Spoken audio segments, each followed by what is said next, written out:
Voilà, merci d'être revenus toutes et tous à 11h30, comme prévu, après cette session poster, au cours de laquelle j'ai vu que vous aviez beaucoup débattu, c'est toujours sympa, et beaucoup échangé. On va continuer à discuter ensemble de cycle de carbone et de fer carbone autour d'une dernière conversation ce matin, une table ronde avec des porteurs d'enjeux, des stakeholders, des personnes qui font partie du comité des porteurs d'enjeux de fer carbone. Et cette table ronde, elle tourne autour de la recherche recherche et développement, des innovations, de tout ce qui se met en place, de tout ce qui s'imagine dans fer carbone, voir dans quelle mesure ça fait écho aux problématiques, aux attentes de ces porteurs d'enjeux. Fer carbone doit permettre de préciser la contribution possible des écosystèmes continentaux à l'atténuation du changement climatique. Autour de cet enjeu critique gravitent de nombreuses associations, des établissements privés, des organismes publics qui s'intéressent de près à cette problématique qui fait écho à certaines, pas toutes, mais certaines de leurs préoccupations et missions. Mais comment se pose pour eux concrètement la question du cycle du carbone? Quelles sont les attentes de ces porteurs d'enjeux en matière de recherche? Et symétriquement, quelles expertises peuvent-ils éventuellement apporter pour nourrir la réflexion des scientifiques impliqués dans fer carbone? On en parle avec les représentantes et représentants de 5 organismes publics et privés qui s'intéressent de près aux travaux de fer carbone qui font partie du comité des porteurs d'enjeux. Merci d'accueillir sur scène Madame Christine Deleuze, qui est directrice projet stratégie carbone, département R&D à l'ONF, qui représente l'ONF, un EPIC qui gère 25% de la forêt de métropole et les forêts des DOM, notamment Guyane, et héberge, vous m'interrompez si je me trompe, 90% des sites de protection pour la diversité. Laure Soucé-Marianadin, chargée de mission agropédologie DSTN, sol et fertilité de l'Association de coordination technique agricole, l'ACTA. Bonjour. Et Jean-Pierre Cohan, chef du service adaptation des cultures aux agroclimats, génétique et phénotypage chez Arvalis. Et vous représentez Plante Alliance, un consortium public-privé qui met des moyens en commun pour appuyer des projets de recherche innovants. Il y a aussi avec nous Étienne Mathias, qui est chef du département AFOLU à CITEPA. CITEPA, c'est une association, vous le savez, chargée de l'inventaire national de l'émission de gaz à effet de serre, d'autant plus crucial cet inventaire que le règlement européen qui a été récemment révisé, je crois que c'est avril 2023, demande aux États de se doter d'un système de suivi performant des politiques de lutte contre les émissions de GS. Et enfin, Myriam Buitrago, qui est juste là. Bonjour madame. Vous êtes coordinatrice R&D sol au service planification énergétique, prospective, impact et territoire à la direction bioéconomie et énergie renouvelable de l'ADEME. Voilà, on a un super panel, on peut les applaudir déjà pour leur remercier d'être avec nous. Et on va avoir cette conversation autour de 3 grands temps. Ce que je vous propose, c'est de parler de 3 choses avec vous. D'abord, on va parler du fait que vous avez toutes et tous des organismes qui produisent de la recherche, qui font de la R&D à des niveaux différents, bien sûr. Voir un peu où vous en êtes sur ces questionnements, ça me paraît un temps important à consacrer au début de cette discussion. Dans un deuxième temps, on va parler de cette nécessité que vous savez de disposer de modèles plus performants et de données plus précises, comment cette question se pose à vous. Et puis on parlera, pour terminer, de standards et de partage des bonnes pratiques, puisqu'il est aussi beaucoup question d'acculturation dans ces questions liées au carbone. Voilà. On terminera bien sûr cette table ronde avec des échanges avec la salle. Autrement dit, le dernier quart d'heure au moins sera consacré à des questions ou des réactions ou des commentaires que vous pourrez partager. Et j'aurai le grand plaisir de venir parmi vous, vous tendre un micro pour que vous puissiez discuter. Bien sûr, c'est le but de cette table ronde. On commence tout de suite avec ce premier tour de table, si vous en êtes d'accord, en mode présentation, en quelques mots, de ce que vous faites en matière de cycle de carbone ou comment le carbone vous parle, pour le dire simplement. On commence avec Madame Deleuze, voilà, au nom de l'ONF. Écoutez, c'est une photo que j'ai trouvée, la première que je trouve sur le site internet de l'ONF. Je suis désolé. Ouais, c'est vrai, c'est vrai. Je suis désolé. Quel mot-clé avec ? Alors, on va vous allumer le micro, je vais le faire. Ça devrait fonctionner si... Non, c'est là où...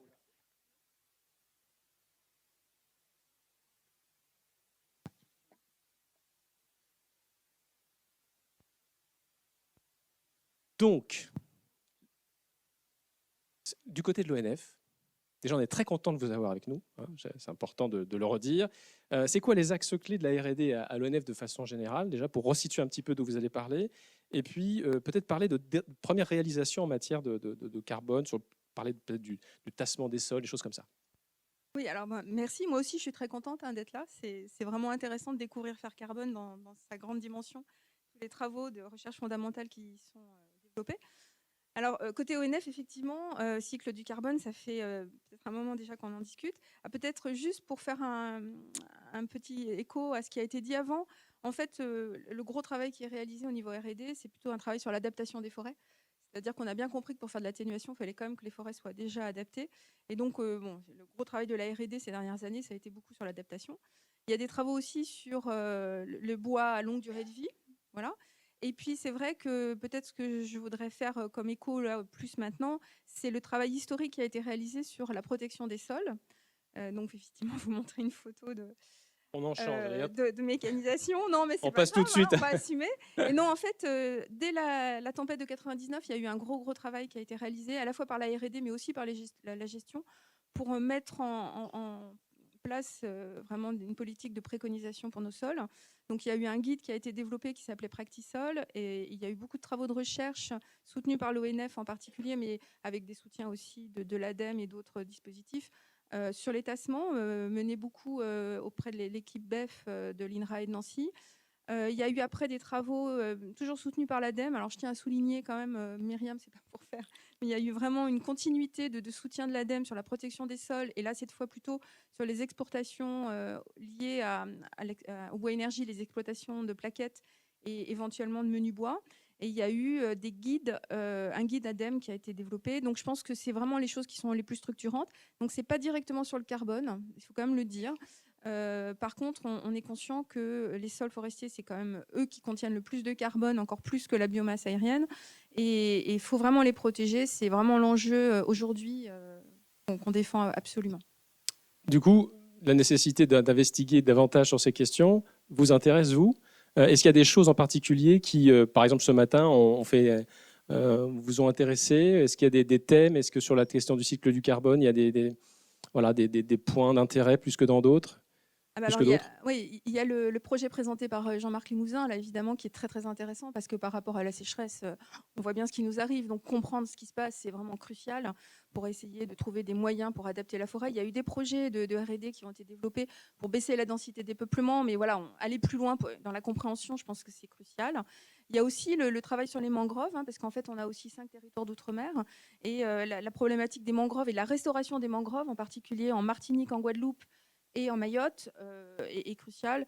Et donc, effectivement, des projets de recherche fondamentale qui vont apporter des éléments de meilleure compréhension sont importants pour la restauration. Ça vous intéresse. On passe tout de suite à l'ACTA. Je voudrais donner la parole à Madame Soucé-Marianadin. Quelle prise en compte des enjeux liés au cycle du carbone du côté de l'ACTA? Comment, globalement, on est tout début de cette conversation, donc encore une fois, c'est pour fixer les idées. Comment, globalement, se pose la question du cycle du carbone à ACTA? Bonjour à tous, et puis je remercie aussi Faire Carbone et son équipe pour nous avoir invités aujourd'hui. Donc, du point de vue des instituts techniques agricoles, puisque l'ACTA est la tête de réseau des instituts, c'est une préoccupation qui monte, donc notamment avec un programme transversal sur l'atténuation et donc les enjeux du carbone dans les sols. Également, donc, du point de vue de l'implication des instituts sur les méthodologies label bas carbone. Donc là encore, il y a des intérêts, notamment avec les projets qui ont été présentés hier sur tous les aspects de modélisation. Et puis aussi, donc, avec encore en regard avec un projet présenté hier sur les essais systèmes.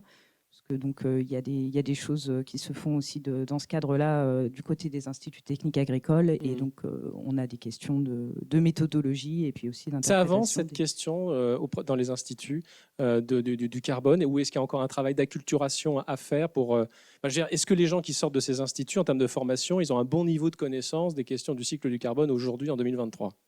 Alors, je ne sais pas si les gens sortent des instituts, mais ils ont plutôt tendance à y être. Mais oui, alors il y a un problème. Sorte des formations, pardon. Voilà.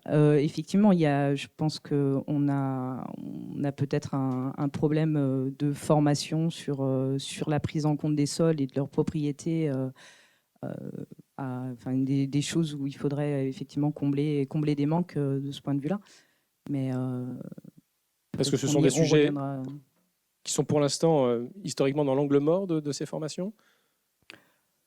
Je pense que c'est un peu cyclique. Donc, il y a effectivement des périodes où il y a eu plus de gens qui étaient formés sur les sols. Peut-être qu'on est un peu dans un creux de la vague et il y a peut-être des choses à relancer là-dessus.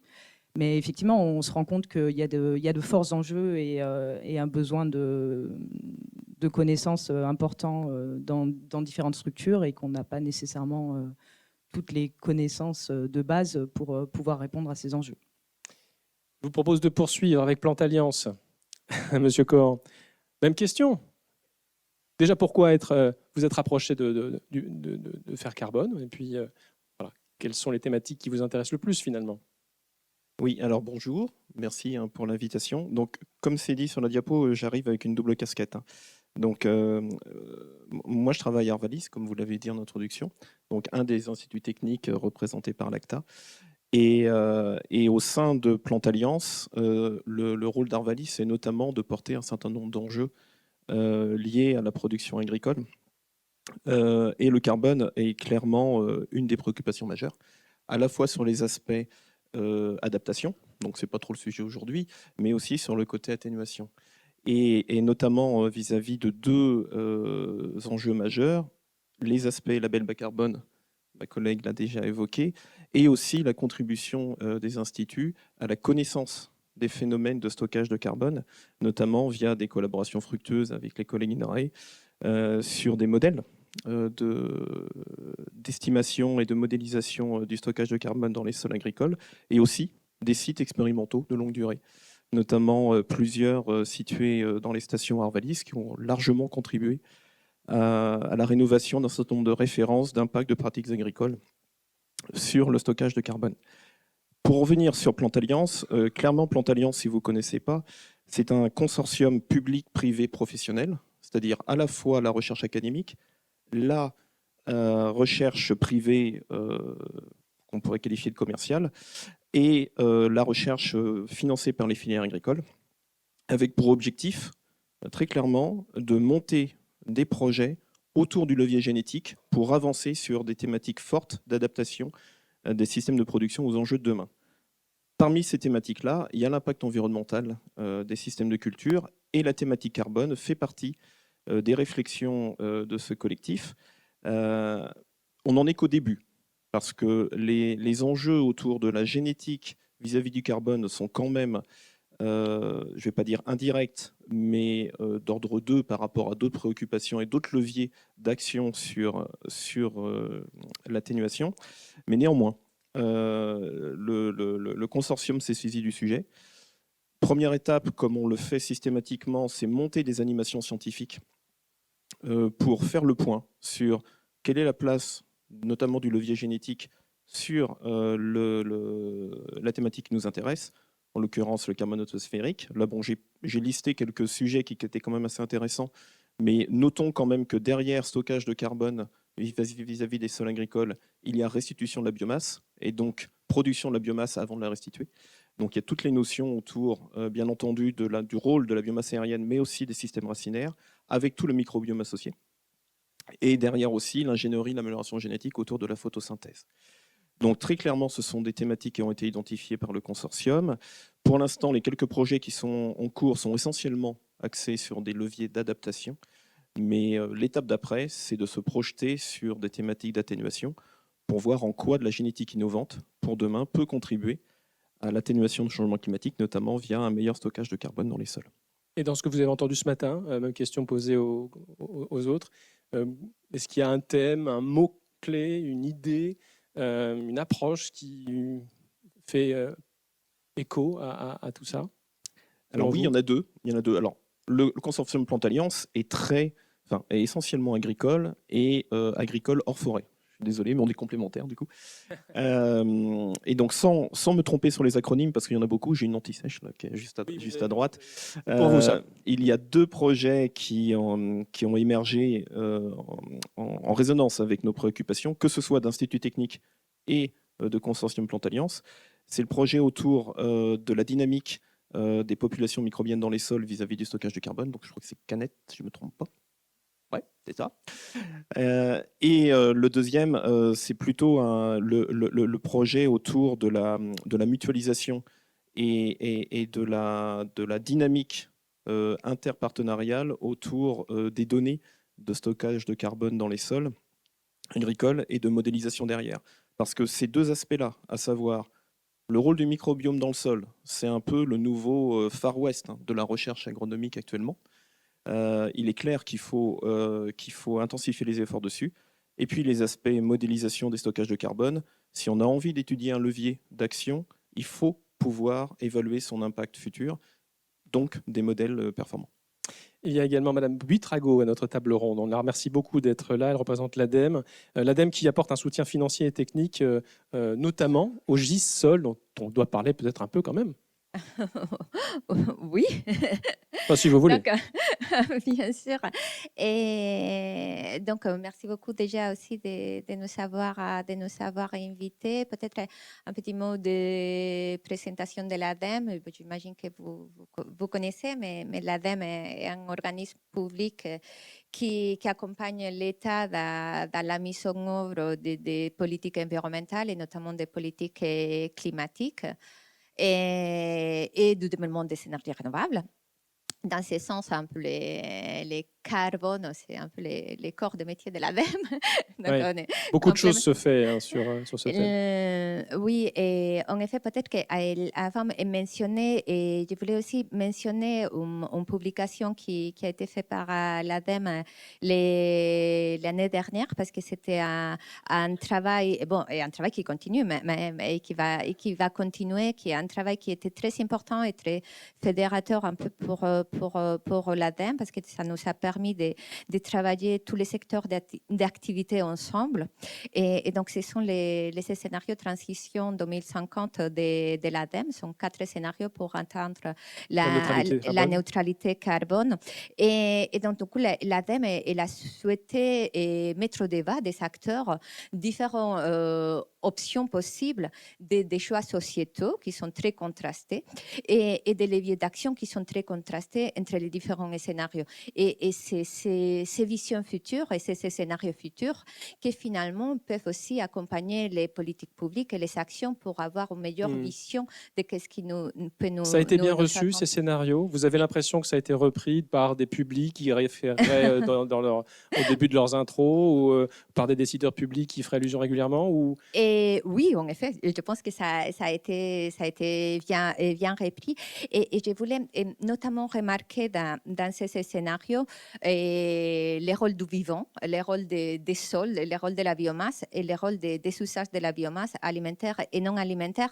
Parce que, bon, comme ça a été déjà bien évoqué dans ces journées, et ce monde du vivant, il joue un rôle clé essentiel qui parfois il est mal connu et pour les autres acteurs. Et en plus, c'est un secteur qui est moins bien caractérisé par rapport à les autres. Donc, il y a beaucoup d'incertitudes en partie liées aux impacts du changement climatique qu'ils peuvent avoir aussi sur les écosystèmes, mais aussi liées aux options d'atténuation et aux leviers d'atténuation qui parfois ils peuvent être même opposés parce qu'il y a quand même des équilibres toujours à trouver entre stockage du carbone dans les écosystèmes, mobilisation accrue de la biomasse pour le développement des différents systèmes énergétiques ou des matériaux. Et donc, dans les différents scénarios, on voit que les options et les leviers d'atténuation sont vraiment contrastés. Et donc, cela permet de mettre à discussion et de montrer la nécessité qu'il y a vraiment d'améliorer les connaissances pour Oui. mieux cibler les Mais est-ce que les vous actions et diriez, mettre est-ce que les vous efforts. diriez que ces scénarios-là ont servi de base pour orienter des politiques publiques de recherche? C'est-à-dire, est-ce qu'on a fait des choix entre ces scénarios? Et est-ce qu'il n'y a pas, parce que je veux dire, la force de frappe de la recherche en France, elle est comme partout limitée, on ne peut pas être partout, on ne peut pas travailler peut-être sur tous les sujets de manière aussi intense. Donc, est-ce que vous avez l'impression qu'il y a plutôt un scénario qui a été retenu par la communauté scientifique française et que donc, fort de ce choix de scénario, il y a eu des choix de PEPR, des choix d'axes de recherche qui ont été développés, ou ça part encore un peu tous azimuts? Pas de choix fait. Par rapport au choix de ces scénarios, peut-être qu'il faudra demander au monde de la recherche s'ils connaissent ces scénarios. Mais comme c'est vous qui les avez fait, ces scénarios, je vous demande votre son de cloche. Après, le positionnement, l'ADEME a souhaité vraiment faire de ces scénarios contrastés pour montrer voilà, différents choix sociétaux. Et donc, du coup, l'ADEME ne s'est pas positionné pour un scénario ou pour Donc vous n'avez pas l'autre. l'impression, du point de vue de l'ADEME, qu'il y a un scénario qui a été plus utilisé que d'autres? Mais après, qu'est-ce qu'on voit pour l'ensemble de ces scénarios?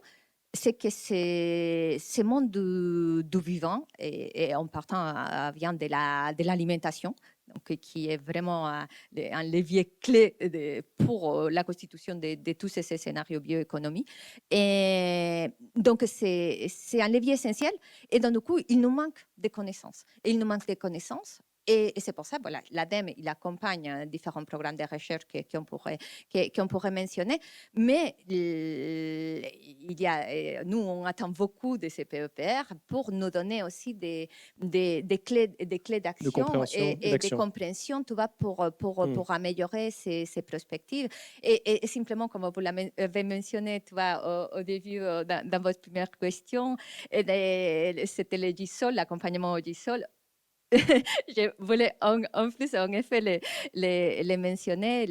L'ADEME, depuis quand même beaucoup des années, il accompagne ce groupement d'intérêt scientifique sur les sols parce qu'on considère vraiment que nous avons besoin des données sur les sols, des suivis sur les sols, des connaissances sur les sols pour permettre de mettre en place des politiques permettant une meilleure protection des sols.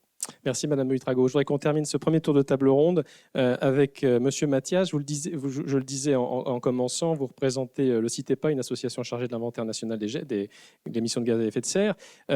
Stockage du carbone dans le sol, est-ce qu'on peut redonner rapidement les grands volumes de la façon dont le sol stocke à l'échelle française? Alors oui, je vais essayer. Alors je ne sais pas si je vais utiliser le mot sol, je vais venir peut-être sur plus généralement même l'usage des terres. Mais Oui.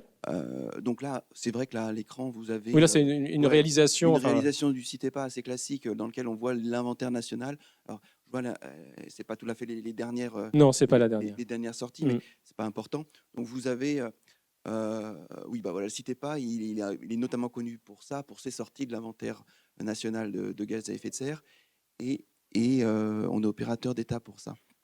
Et donc, bah là, vous avez tous les secteurs émetteurs, industrie, énergie, qui sont au-dessus de la barre du zéro, l'agriculture également.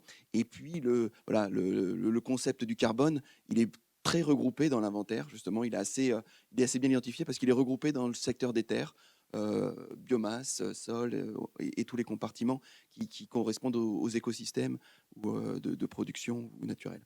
Alors, les ordres de grandeur. Je pense que ce dont on avait discuté, c'était notamment les ordres de grandeur par unité de surface, en effet. Et ça répond à un des concepts de base de ce secteur qui est comment évolue le territoire en fonction des usages. Donc, entre des grandes catégories d'usages, type culture, prairie, forêt, artificielle, bah, rien qu'à ce niveau-là, très, très, très agrégé, on a des messages assez forts qui peuvent être portés.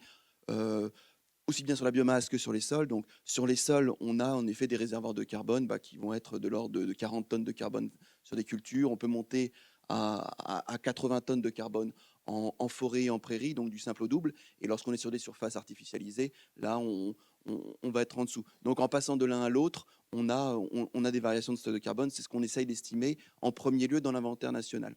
Et donc, je pense que ça, c'est un des points importants parce que en fait, dans l'inventaire national, avant de parler souvent du carbone des sols en agriculture, avant de parler du carbone des sols en forêt, on a parlé du carbone lors des changements d'usage. Et c'est aussi un des gros sujets encore actuels de réussir à comprendre l'évolution du territoire.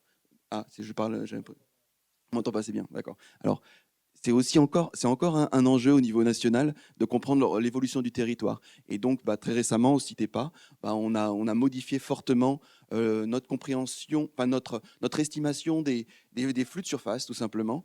Et voilà, on s'inscrit dans ce cadre-là dans une dynamique européenne. On a mentionné juste avant le règlement européen qui vient de sortir en avril 2023.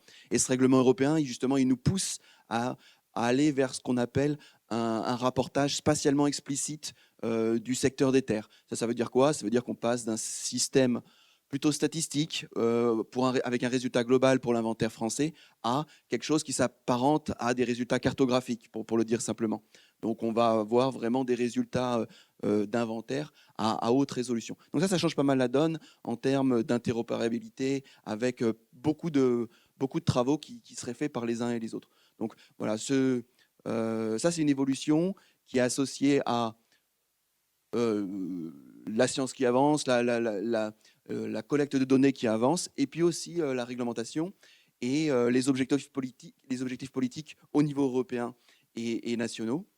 Et donc voilà, c'est cette volonté au niveau européen de pousser un peu les pays dans leur retranchement sur le suivi du carbone des écosystèmes, il existe. Bon, j'ai donné ce premier exemple, je pense qu'on va revenir sur aussi tout Mais ce du qui coup, est... ça vous force, vous, au CITEPA, à avoir encore plus de données, d'avoir des précisions sur plein de champs de connaissances, d'où l'intérêt d'être connecté à Faire Carbone. Tout à fait. Alors, Parce que globalement, Ouais. ces rapports CITEPA, ils sont alimentés par quoi au départ? Alors, c'est quoi la source? ils sont alimentés par beaucoup de choses. Si on parle de l'inventaire français, ils sont alimentés par beaucoup de choses. Donc, ils répondent aux principes du GIEC, tels que donc voilà, les règles sont communes à tout le monde. On a des informations qui vont venir vraiment de la sphère internationale scientifique. Mais lorsqu'on fait l'inventaire français, on mobilise énormément de données françaises. Donc, aussi bien issues des systèmes d'information traditionnels, par exemple, pour la forêt, on a les inventaires forestiers nationaux de l'IGN qui nous alimentent énormément. On a des systèmes de suivi type le RMQS pour le carbone des sols, mais on a aussi des résultats plus issus de publications qui vont donner des paramètres précis qui vont être mobilisés dans les inventaires nationaux. Donc il y a vraiment les systèmes d'information qui vont être routiniers, qui vont apporter de la donnée au fur et à mesure, et aussi des publications qui ponctuellement vont réussir à apporter de l'eau au moulin des inventaires nationaux. Alors, vous parliez de données à l'instant. Je propose de passer, on a pris un tout petit peu de retard, mais c'était passionnant, tout ce que vous avez pu nous partager. On va passer à la question des données, la question des modèles, parce qu'on en a beaucoup parlé ce matin, et je voudrais vous faire réagir par rapport à ça, mais tout en rappelant ce que vous faites déjà. Et je me tourne vers Madame Deleuze pour parler, par exemple, parce que pour fixer les idées, c'est bien d'avoir des exemples précis, de l'application Foreval, qui permet d'évaluer la sensibilité des sols forestiers français à l'aide d'indicateurs écologiques. Je vais le dire ça très très vite, mais je vais vous laisser le présenter, parce qu'il y a peut-être des connexions à imaginer avec Faire Carbone là aussi. Alors, juste par rapport à la question des données en général, j'ai oublié de citer tout à l'heure sur la R&D de l'ONF, le réseau Renécofor, parce qu'il a été présent dans plein de diapos qui ont été présentées depuis hier, qui est utilisé aussi au CITEPA. Enfin, je pense que c'est très important. Tout seigneur, cet tout observatoire des écosystèmes forestiers qui sert et qui va, par exemple, je crois, être mobilisé pour tout ce qui est modélisation du carbone du sol, puisqu'en fait, les premières publications françaises d'évolution des stocks de carbone dans les sols forestiers, c'était en 2017, grâce à ce réseau. Donc voilà, Renécofor, il faut quand même le citer. Et en fait, dans la question que vous posiez là sur l'acquisition de données, en fait, en particulier, on a évoqué en discutant en préambule tout ce qui était participation, sciences participatives, alors des gestionnaires en l'occurrence. Et en fait, j'ai évoqué cette application avec vous qui s'appelle Foreval, qui est une application qui avait été développée par l'INRAE, Laurent Augusto, avec l'ONF, Noémie Pousse, et puis tout un groupe de travail autour d'un projet qui s'appelait Insensé, qui avait été financé par l'ADEME. Et merci pour la diapo extra. Et donc, en fait, c'est un petit outil qui est sur smartphone et qui a été développé parce que je vous ai dit tout à l'heure, on a nos guides, à la fois pour l'adaptation au changement climatique, on mesure des réserves utiles. On a le tassement, donc on mesure de la sensibilité des sols au tassement. Et puis on a cette exportation minérale aux masses et puis biodiversité, donc des préconisations du guide ADEME 2020. Et cette petite application, en fait, elle vise à donner les informations principales d'un diagnostic de sol en forêt. et elle a été beaucoup déployée. Donc il y a à peu près 150 personnes qui ont été formées, beaucoup par Noémie. Hein. C'est quand même quelqu'un qui est incroyable en énergie, qui a formé des multiplicateurs. Donc il y a à peu près 150 personnes formées en direct, alors pas que par Noémie quand même, hein, et aussi bien d'ailleurs en forêt privée qu'en forêt publique, et qui elles-mêmes vont former des gens dans les régions. Et aujourd'hui, je crois qu'il y a à peu près 1000 installations de l'application. Donc potentiellement, des retours qui peuvent se faire, des profils qui sont observés. Alors c'est des mesures, il y a un protocole qui est très standardisé, qui a été analysé en comparaison de protocoles plus recherche, hein, plus complets, en particulier avec des fosses pédos. Là, ce n'est pas des fosses, c'est des trous à la terrière. Et en fait, il y a toute une aide avec des photos pour aider à l'interprétation du diagnostic de sol. Donc vraiment, c'est une application très complète. Et est-ce qu'on pourrait, Et pardon, voilà, qui pourrait faire une base de données, qui pourrait remonter. Et il est prévu dans le projet que cette base de données remonte dans la base de données DONSOL, d'accord. qui est hébergée par l'INRAE, avec une information. On pourrait utiliser cette application pour demander aux personnes qui l'utilisent de faire des mesures en lien avec le carbone un jour. Actuellement, justement, il n'y a rien sur le carbone de spécifique, hein, sauf la texture et la profondeur des couches, etc. Madame Buitrago, je vous vois rigoler. Et quelque part, Vous pouvez peut-être réagir, prenez un micro. peut-être que ça pourrait être intéressant qu'il y ait des informations qu'on puisse rajouter, mais pour l'instant, je ne suis pas sûre que ça soit identifié.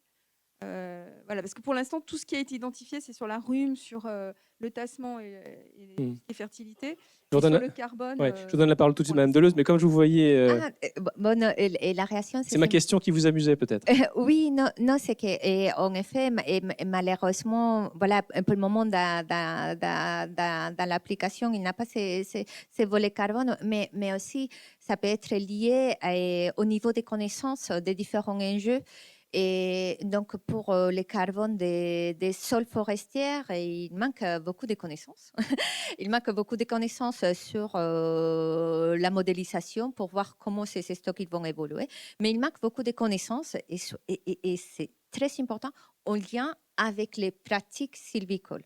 C'est comment les pratiques sylvicoles, les systèmes d'exploitation et le travail qui est fait au sol lors des plantations, comment finalement ma sylviculture, il peut impacter d'une façon ou d'une autre ces stocks de carbone. Et c'est quelque chose qui est très important parce qu'aujourd'hui, on ne peut pas l'intégrer dans des applications très opérationnelles parce qu'on a des connaissances qui sont plus lacunaires. Lacunaires. Ouais. On peut espérer que Faire Carbone nous donne des proxys qui permettent déjà d'en avoir les stocks, parce qu'après l'interaction gestion, c'est une autre question, hein, c'est l'interaction avec la dynamique. Et déjà avoir des données, si on pouvait avoir des proxys à ajouter dans Foreval à terme, je pense que ça serait une belle sortie de Juste Faire un mot, il faut Carbone. qu'on avance, mais c'est une question malheureusement d'actualité sur laquelle vous travaillez. Il a été aussi, c'est lié notamment à un des thèmes qui a été présenté ce matin, sur les incendies, sur la perte de carbone des sols au moment des incendies. C'est un thème qui monte en puissance à l'ONF. Alors oui, c'est sûr, avec les incendies qu'il y a eu l'année dernière, qui ont été très importants et surtout qui ont duré en fait, où il y a eu aussi un feu couvert dans le sol, qui a duré vraiment des semaines. Et en fait, c'est vraiment une question parce qu'on a été amené à faire des estimations des pertes de carbone de ces forêts. Et alors, on a des sujets de discussion avec le CITEPA sur ces estimations-là, parce qu'on n'a pas forcément la même approche. Il y a des approches en fait de pertes immédiates de la combustion. Et en fait, nous, on s'intéresse à la perte à plus long terme du carbone, et à la fois de la biomasse, mais aussi du sol. Et dans le sol, en fait, il y a eu un gros projet qui s'appelle REMAS, qui était un projet avec les Portugais, les Espagnols, et puis toute la partie Aquitaine. C'est AgroSup Bordeaux là, qui avait porté ce projet, et qui montre des résultats très intéressants sur les pertes de carbone. Et bon, pour l'instant, qu'on prend comme référence pour faire nos estimations, et on utilisait les données Renécofor un peu pour contextualiser, où en fait, on se rend compte que les pertes de carbone des sols sont colossales par rapport même aux pertes qu'on a de carbone aérien. Donc je pense que c'est un vrai sujet qui va amener à... Et qui fait écho à ce qui a été... Qui va augmenter les questions à renvoyer à Faire Carbone. Allez, on poursuit. À moins que vous vouliez réagir, je voyais... Vous montrez que des photos magnifiques. Hein. Enfin, pour l'ONF, c'est un petit peu... non, mais hein. c'est pas filmé, on n'est pas en direct. Donc je me suis dit, allez. Il y a d'autres photos sur le site. Bien sûr, je suis désolé. Toutes mes excuses. Madame Soucier, vous vouliez réagir juste là-dessus, puis ensuite Madame Soucier-Mariana. C'est juste par rapport au clin d'œil sur les feux. Typiquement, oui, les feux, c'était pas forcément vu comme une énorme source par le passé, donc on se posait pas trop de questions. Voilà, les feux de litière, de sol, c'est pas des émissions qu'on comptabilisait. Donc, à partir du moment où ça devient conséquent dans la presse, tout ça, voilà, c'est autant de choses qui mettent la pression sur les inventaires nationaux, on va dire, pour que ça reflète complètement ce qui se passe. Toujours en matière de données, de modélisation, Madame Soucet-Mariana, quelles attentes vous avez peut-être sur la partie modélisation spécifiquement, en termes de méthodologie, quelque chose que peut vous apporter Faire Carbone? Oui, alors c'est vrai que Jean-Pierre Cohan l'a évoqué. Bon, au niveau des instituts, la situation est un peu contrastée, hein. On est plutôt utilisateur de données sol que vraiment producteur de données sol.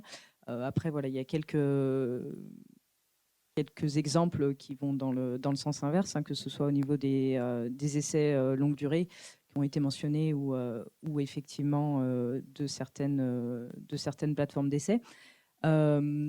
Cependant, donc oui, je l'ai mentionné tout à l'heure, notamment dans le cadre des méthodologies label bas carbone, il y a cet aspect validation, donc qui va faire appel à la modélisation, et pour lequel il faut que, voilà, associé aux méthodologies, il y ait des recommandations sur les modèles qui peuvent être utilisés dans le cadre de la validation. Donc là, c'est vrai que sur les sorties du programme et les recommandations, les comparaisons de modèles, je pense que voilà, il y aura des choses à valoriser dans le cadre des méthodologies label bas carbone, également des recommandations sur les protocoles de validation, reporting validation. Je pense que là, pour le coup, on et puis est une compréhension des processus aussi encore à affiner. Effectivement. Notamment sur les rotations pour améliorer le stockage de carbone. Effectivement, oui. Donc, je pense que le projet Crozien qui a été présenté hier sur les essais et l'effet des rotations et sur à la fois le stockage de carbone et puis les performances environnementales et économiques, hein, parce qu'il y a aussi ça derrière. Je pense que voilà, il y a des attentes de ce point de vue-là du côté des instituts techniques. Monsieur Cohan, sur les données, sur les modèles, des choses qui vous viennent à l'esprit en termes d'attentes que pourrait combler partiellement ou complètement Faire Carbone? Alors oui, deux éléments pour compléter ce que tu viens de dire. Il est important de souligner, je parle pour les systèmes de grande culture, hein, qui sont ma préoccupation première. Il faut souligner que la France a quand même la chance d'avoir un certain nombre de dispositifs d'expérimentation de longue durée qui sont encore actifs, grâce au choix, à mon avis, audacieux de nos illustres prédécesseurs, que ce soit dans la recherche académique ou dans la recherche institut. Et donc, ce sont des outils précieux qu'il ne faut pas hésiter à conserver, même si quelquefois c'est un petit peu compliqué. Et à mon avis, vous pensez à quels outils? Plusieurs ont été cités, hein, dans le projet à la mode. Des plateformes qui sont disponibles dans les stations expérimentales, que ce soit des collègues INRAE ou des instituts techniques, qui existent depuis 10, 20, 30, 40, 50 ans, et qui sont là pour servir de point de référence d'impact des pratiques agricoles sur le stockage de carbone. Et ces dispositifs sont essentiels. Et je pense qu'il faut même aller plus loin. Il ne faut pas hésiter, même si les fruits n'arriveront que dans 10, 15, 20 ans minimum, à en lancer de nouveaux, très clairement, avec les méthodologies de maintenant, avec des réflexions de maintenant sur les leviers qu'il faut actionner, mais en initier de nouveaux, et pas uniquement entretenir ceux existants, ce qui est déjà essentiel. À mon avis, c'est important. Et sur le deuxième point, la modélisation, quand on s'intéresse à des leviers d'action qui sont assez ponctuels, on change un mode de travail du sol, on change une culture dans la rotation, on fait évoluer une variété, il est totalement impossible de mesurer l'effet de ce levier-là avant 5-10 ans minimum. Donc la modélisation des modèles validés et opérationnels pour tester l'impact des pratiques agricoles que l'on met en œuvre sur le terrain en termes de stockage et d'émissions est essentielle. C'est sans doute une des thématiques qui a le plus besoin de modélisation, je pense, et de modélisation validée. Encore une fois, le monde des grandes cultures a quand même de la chance d'avoir déjà des modèles qui sont opérationnels et qui sont déjà utilisés d'ailleurs par le développement agricole pour tester des scénarios d'adaptation des pratiques agricoles sur le stockage de carbone. Citons par exemple le modèle AMG, hein, qui a été développé par plusieurs partenaires.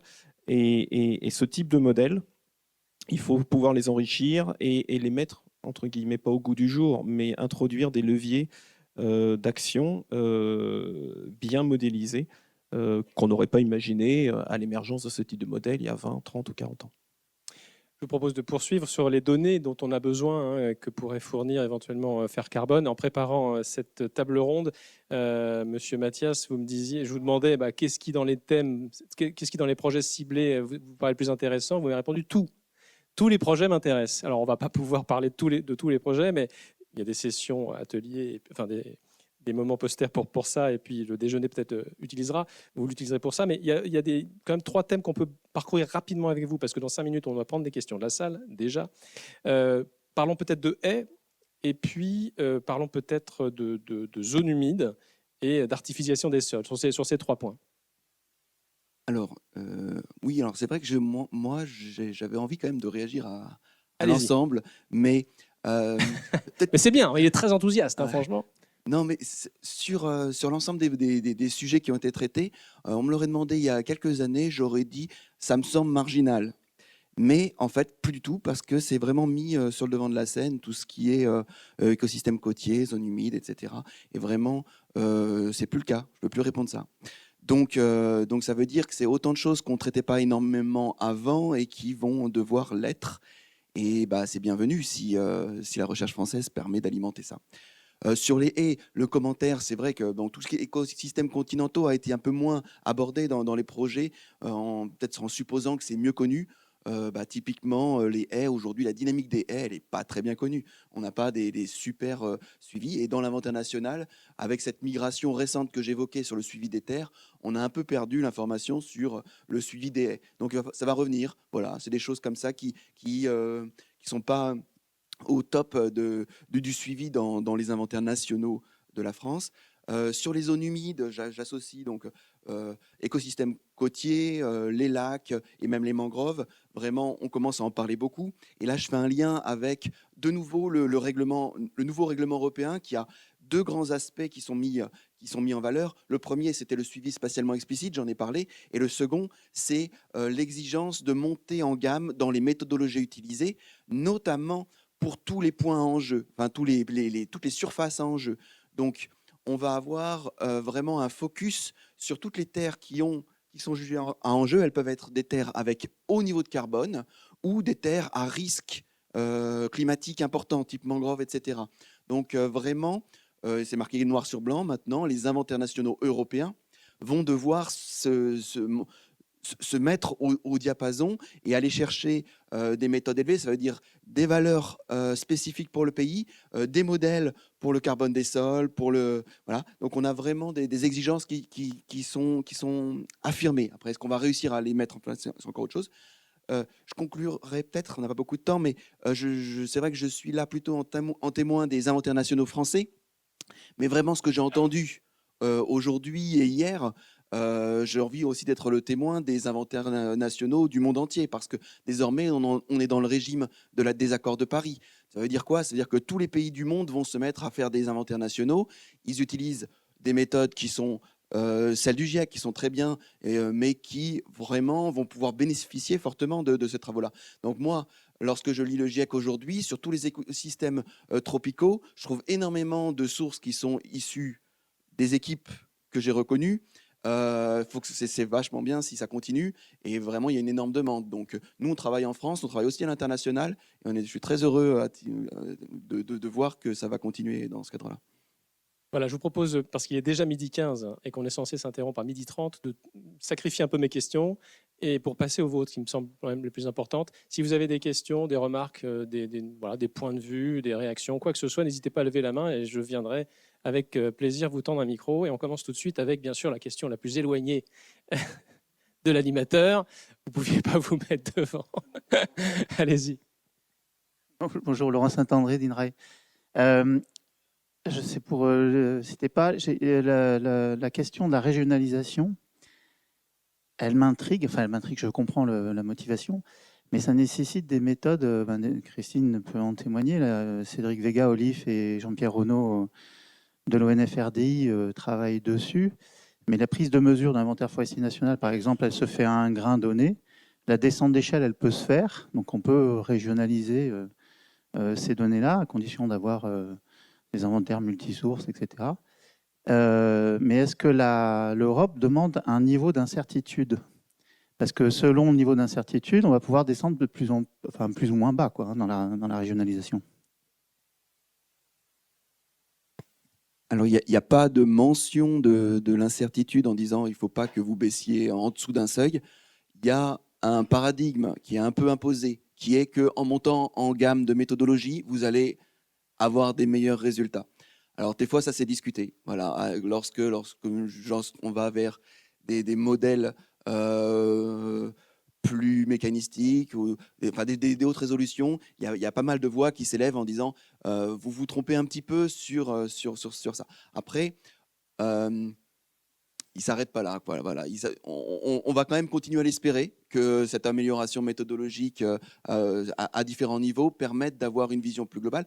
Ça veut bien sûr l'incertitude à très haute résolution va être très forte. Mais on peut quand même espérer que lorsque on a ces résultats à plus grande échelle, on ne perd pas en qualité. Donc voilà, c'est déjà un premier étape, même si peut-être que ça ne répondra pas aux ambitions à haute résolution territoriale. Oui.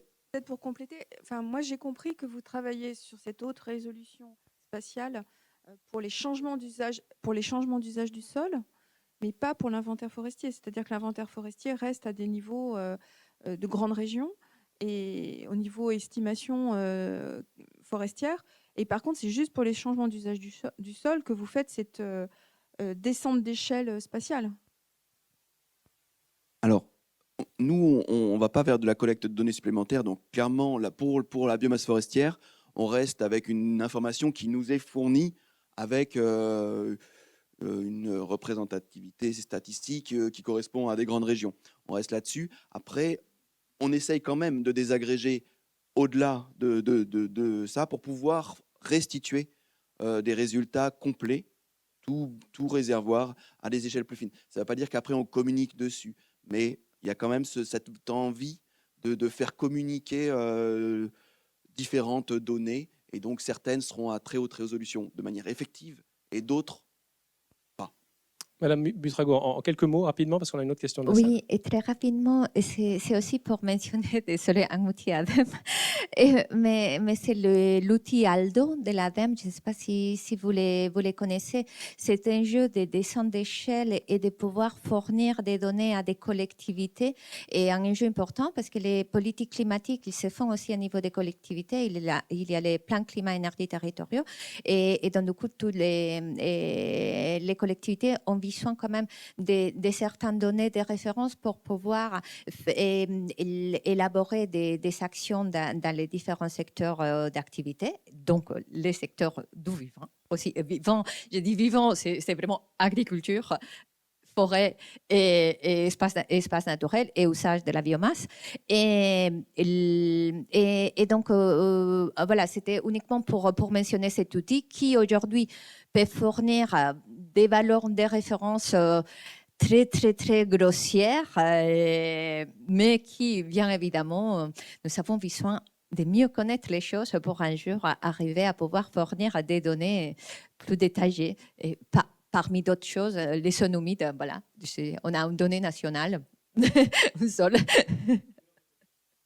Oui, une question pour Christine. Alors, je vais peut-être tenter de faire quelque chose. Je vais donner un chiffre. Il me semble que le couvert forestier, c'est 17 millions d'hectares en France. Je voulais savoir, est-ce qu'il est toujours en expansion et est-ce que sa capacité à stocker du carbone est challengée maintenant justement par la sécheresse, malgré le fait qu'il soit toujours en expansion? Je voulais être certain de dire quelque chose de vrai. Oui, alors c'est tout à fait vrai. C'est-à-dire que ça continue à augmenter. Enfin, je ne sais pas quel est le chiffre, là pour le coup, Étienne, tu dois mieux savoir que moi. Mais il y a encore plusieurs milliers d'hectares chaque année d'expansion forestière. Alors c'est quand même en train de se tasser, mais ça existe encore. Et je pense qu'en fait, ce qui est très important à visualiser, c'est qu'aujourd'hui, on parle beaucoup du puits de carbone qui s'est effondré.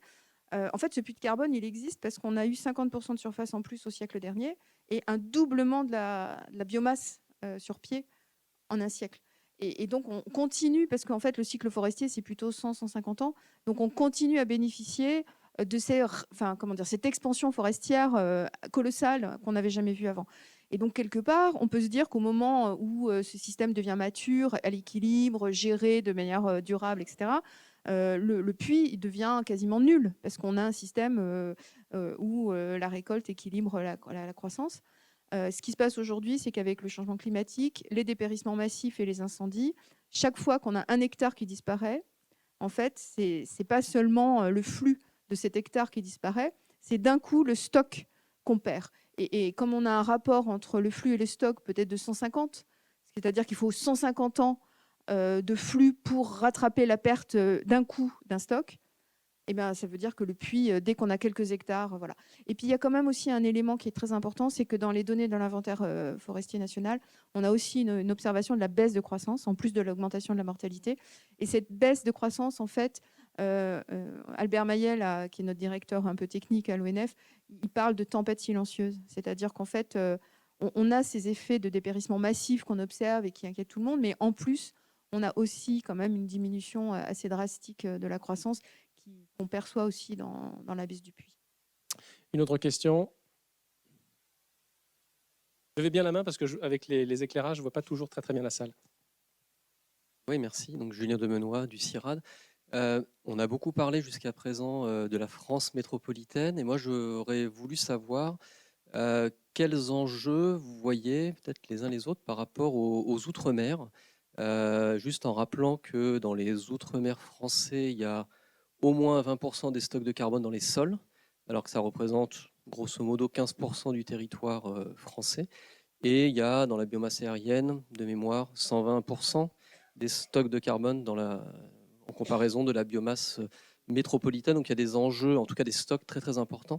Quelle est votre perception des enjeux dans ces territoires et comment Fair Carbone pourrait, à sa mesure, contribuer en fait à répondre à certains de ces enjeux? Merci. De Guyane tout à l'heure avec l'ONF. Madame Butrago, qui veut répondre? Je pense qu'ils vont avoir une réponse beaucoup plus complète que moi, mais je voulais peut-être faire un focus parce que je n'ai pas beaucoup mentionné sur cette énergie renouvelable.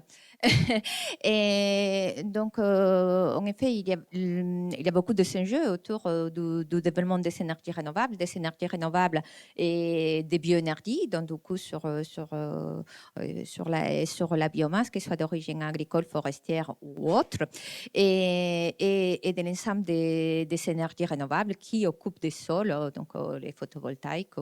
Voilà. Et donc, et pour les outre-mer, y compris, il y a aussi beaucoup d'enjeux de souveraineté énergétique.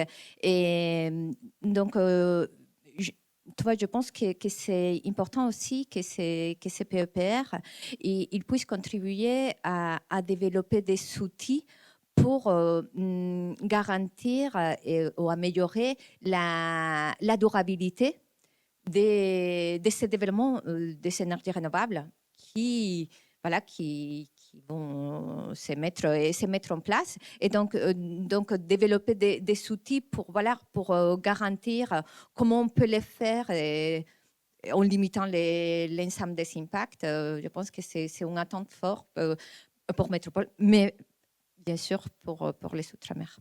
Pour les Outre-mer, une autre réaction? Oui, déjà, il y a la forêt guyanaise. C'est vrai qu'on n'a pas vraiment parlé. Très allusif, je vais le citer. Ouais. Bon, oui, c'est vrai que pour l'instant, dans l'inventaire national français, on a ce statu quo sur toute terre qui n'a pas vu de récolte dans les 30 dernières années. On met une stabilité des stocks. Voilà, on est en discussion avec les gens qui connaissent un peu mieux le sujet pour savoir s'il faudrait évoluer. C'est pas évident, même dans le cadre des inventaires nationaux, de savoir ce qu'il faut faire parce que normalement il y a la notion d'anthropique, le flux anthropique. Donc là, on parle de l'Amazonie dans sa globalité. Savoir si on va mettre une émission ou un puits sur ces forêts-là, ça va faire des gros titres quoi, à chaque fois. Donc c'est pas anodin. Et peut-être quand même les mangroves. Voilà, on le sait qu'il y avait des mangroves, mais on voit que peut-être on aura plus de matériaux sous peu pour traiter plus efficacement les mangroves guyanaises. Une autre question? Moi, je veux bien compléter quand même parce qu'il y a des éléments. Enfin, il y a 2,8 milliards de tonnes de carbone au niveau de la métropole et il y en a 2,6 au niveau de la Guyane. Donc l'enjeu est effectivement dans les stocks pas négligeable. Et juste pour dire qu'il y a un enjeu énorme de mettre en place un inventaire forestier dans les territoires d'outre-mer, parce qu'il n'existe pas actuellement cet inventaire. Typiquement, en Guyane, il y a quand même des indications aujourd'hui de dépérissement assez massif dans l'ouest de la Guyane, et pas pour des histoires de sécheresse, là plutôt c'est pour des histoires de trop d'eau. Donc les arbres ont trop les pieds dans l'eau et dépérissent. Donc il y a un enjeu réellement de suivre ça, au moins pour vous, mais en fait aussi pour prendre des mesures de protection. Vous vouliez réagir, Madame Soucier-Mariana, Ajouter et puis quelque ensuite on chose, va prendre des questions de la salle. je pense, Julien, avec le 4 pour 1000 outre-mer, que bon, il y a quand même un certain nombre de recommandations qui ont été faites, hein. Et je pense que oui, voilà, il faut aussi bien sur la forêt que sur les écosystèmes agricoles, voilà, il y a besoin de données dans ces territoires-là. Et puis pour la modélisation aussi, pouvoir progresser là-dessus. Donc, Question. Merci. Oui, merci pour la table ronde. Moi, c'est plutôt une question pour Jean-Pierre et Laure. Donc sur les, bon, vous avez cité qu'il y avait d'autres enjeux que le carbone, évidemment, dans les agrosystèmes. Et du coup, est-ce que le levier, il se trouve sur le stockage du carbone dans les sols ou sur la réduction des entrées d'azote? Et donc finalement, est-ce que c'est pas plus efficace d'aller travailler sur la réduction d'entrées d'azote que sur un ciblage sur le carbone des sols? Moi, j'aime beaucoup le carbone des sols, donc ça, voilà. Mais finalement, est-ce que le problème, il n'est pas adressé de manière plus efficace autrement? Ça renvoie à des pratiques, des changements de pratiques, changements massifs. Je commence et puis je laisserai Jean-Pierre compléter. Je pense que ça a été évoqué à plusieurs reprises depuis hier, le couplage des cycles, on ne peut pas s'en passer, hein. Donc de toute façon, c'est vrai que sur la partie réduction des émissions, c'est peut-être le levier le plus important, en tout cas quand on regarde au niveau du label bas carbone, les économies, les crédits, ils se font surtout sur la réduction des émissions plutôt que sur l'accroissement des stocks de carbone dans les sols. Pour autant, je pense que voilà, il faut gérer les choses de manière concomitante, quoi. C'est-à-dire qu'effectivement, il ne faut pas se concentrer sur le carbone et oublier tout le reste. Mais ça fait partie des leviers, et puis pour tous les bénéfices qu'apporte le carbone dans les sols par ailleurs, quoi. Pas seulement stocker du carbone pour stocker du carbone. Alors, levez bien la main si vous avez des questions. Excusez-moi, Madame, je vais quand même compléter vu qu'on a. Évidemment, je suis tout à fait ta réponse. La problématique carbone, ou plutôt GES, on va dire, au sens général dans les systèmes agricoles, ça fait déjà pas mal de temps qu'on le gère, qu'on l'appréhende en termes de bilan et pas uniquement poste à poste. Donc vous avez raison, il n'y a pas que le stockage dans la vie, mais il n'y a pas que les émissions dans la vie non plus. Donc la méthode, le label bas carbone, on est un bon exemple, mais toutes les pratiques agricoles, tout le panel des pratiques agricoles étudiées, développées puis appliquées depuis 15-20 ans joue bien sur les deux tableaux. Moi, je me posais la question, alors je ne sais pas à qui je la pose exactement, parce que, bon, on parle de l'augmentation des émissions de CO2 et de l'augmentation du rendement des cultures. Donc, c'était dans la slide que vous avez présentée. Mais bon, effectivement, peut-être que le CO2 va faire augmenter le rendement des cultures, mais est-ce que c'est pas s'inscrire dans un système business as usual dont on ne tiendrait pas compte justement de tous les autres facteurs limitants, notamment l'eau, parce que les dernières publications qui montrent ça, elles datent des données de FAO de 2016, 2018. On est en 2023 et je veux dire, les problèmes de sécheresse se sont vraiment accélérés, quoi. Voilà, donc la question, c'est vraiment, est-ce qu'on doit compter sur l'augmentation des teneurs en CO2 pour faire augmenter le rendement des cultures, quoi? Parce que c'est un constat qu'on voit dans la littérature et bon, moi, ça m'inquiète. Alors, je ne pense pas que il y ait... Alors, je ne sais pas qui y a derrière le « on » d'ailleurs que vous utilisez, mais bon, je vais le réutiliser quand même. Je ne pense pas qu'on compte sur l'élévation des teneurs en CO2 pour forcément augmenter les rendements des cultures. Néanmoins, vous avez raison, il y a maintenant un certain nombre d'études scientifiques publiées qui prouvent que l'élévation de la teneur en CO2 a un impact sur la production de certaines cultures. avec son corollaire de lever d'un certain nombre d'autres facteurs limitants de la production, accès à l'eau, accès à une nutrition azotée optimale, etc., etc. Donc je ne connais pas de scénario, actuellement en tout cas réaliste, de projection des rendements à l'avenir qui fasse l'hypothèse que le CO2, toute chose égale par ailleurs, va sauver la production agricole. Par contre, il est clair qu'on a maintenant suffisamment de preuves scientifiques pour dire que tout scénario de projection des rendements agricoles sous l'effet du changement climatique doit prendre en compte l'impact du CO2 sur la photosynthèse et sur la production de biomasse. Parce que faire l'impasse de cet impact-là dans les outils de modélisation qui prennent en compte tout le reste, on est bien d'accord, hein, on oublie une partie de l'histoire. Exactement. Ouais. Non, c'est un petit peu différent. C'est plutôt, alors c'est peut-être, ça s'adresse peut-être aux instituts techniques, peut-être à l'ADEME, peut-être aussi à l'ONF et peut-être aussi TEPA, je ne sais pas. Non, partager avec vous, je voulais partager avec vous des choses que je ne vois pas, qu'on n'a pas vues dans les discussions jusqu'ici et qui me paraissent bizarres de ne pas voir dans une enceinte comme ça, et je voulais voir comment vous réagissez. Premièrement, un peu sur ce qu'on a dit, sur les leviers de gestion, que ce soit en termes d'adaptation ou en termes d'atténuation. Finalement, on est assez en amont dans tout ce qui a été présenté. On fait assez peu le lien avec comment on fait concrètement pour modifier soit les émissions, soit pour s'adapter.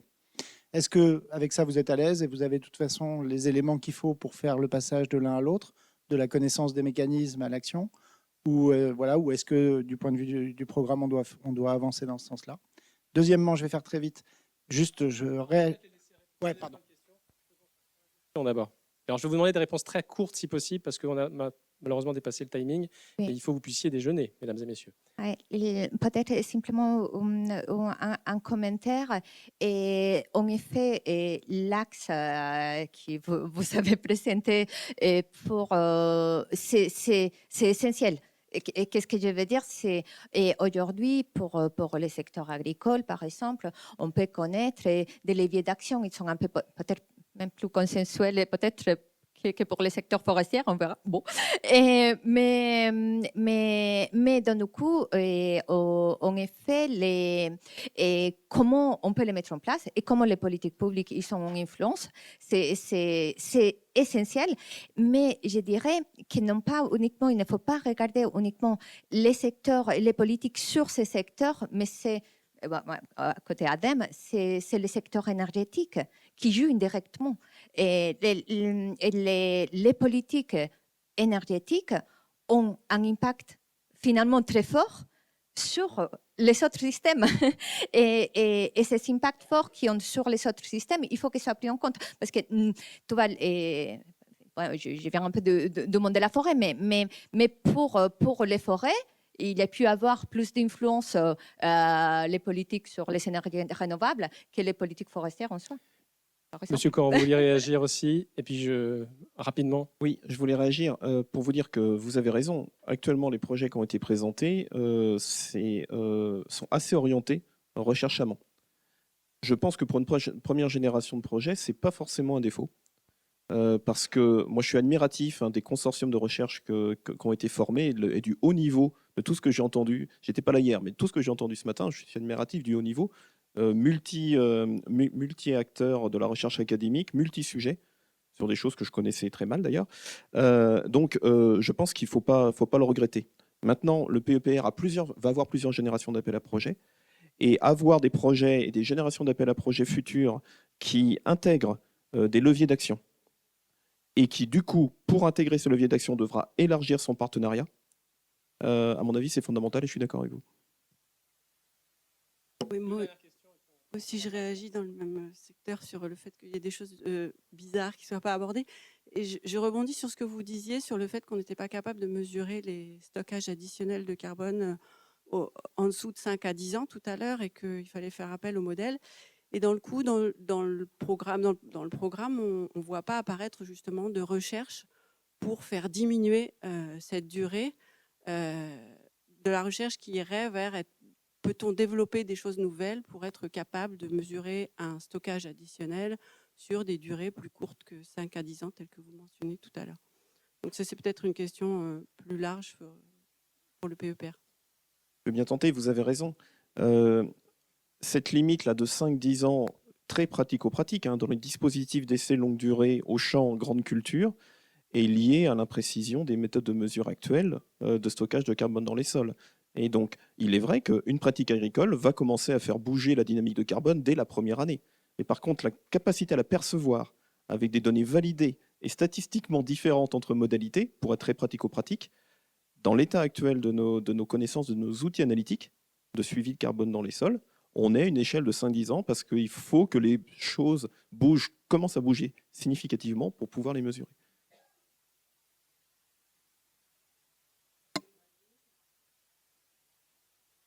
Oui, vous avez raison. Vous avez raison. Si on arrivait à réduire le temps à 2-3 ans, ça nous changerait des choses. Oui, c'est notamment pour le CITEPA. Vous avez parlé des terres non agricoles.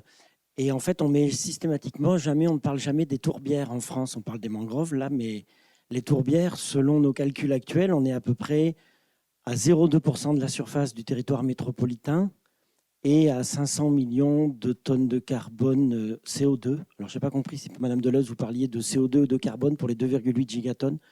Mais en tout cas, sur 0,2% de la surface, on estime qu'on a à peu près, on va dire, 120 millions de tonnes de carbone ou à peu près 500 millions de tonnes de CO2. Et en fait, l'efficacité du coût du stockage, il est très important sur une toute petite surface avec des enjeux qui, à mon avis, sont économiquement très importants. Et on n'en parle jamais, oui. C'est dommage.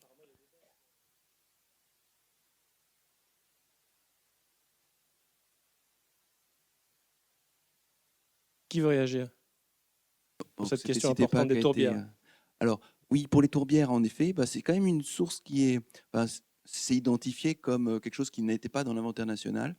Le stockage en lui-même n'est jamais comptabilisé dans l'inventaire national. Donc, tant que ça ne bouge pas, ça resterait comme ça.